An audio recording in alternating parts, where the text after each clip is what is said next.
Got my hands on my first 3D printer. It was a wonderful machine. I started to work with it and discovered this PLA is interesting material. We've been printing, and then we decided, well, maybe we should start casting.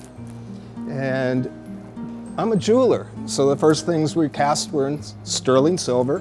I came in as a 3D artist. I recently graduated from the Art Academy here in San Francisco, and one of my primary focuses was, making things that I could see in real life. And when I graduated, those facilities weren't there. They're still not there, actually, and it's led me into 3D printing so I can see my designs come to life. I'm Sarah. I work with Justin and Rod, and I'm a traditional fine artist. I don't have the 3D modeling background that Justin has.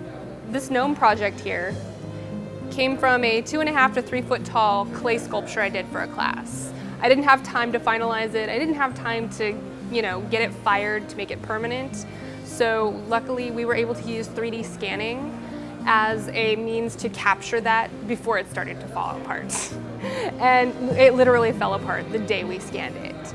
But we went from scan to print in a matter of half an hour. This object is called minimal surface. It's incredibly light. It's impossible to machine. The only way you can get this is with a printer, 3D printer.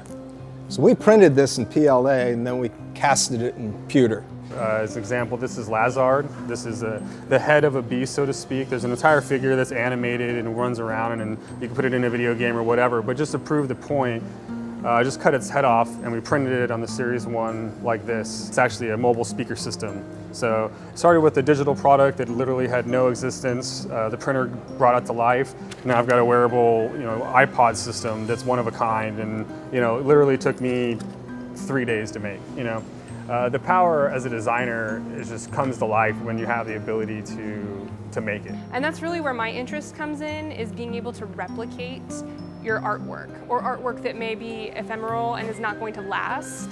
You can scan it and capture it that way and create something that will, last forever, basically. Type A machines, they've been incredible.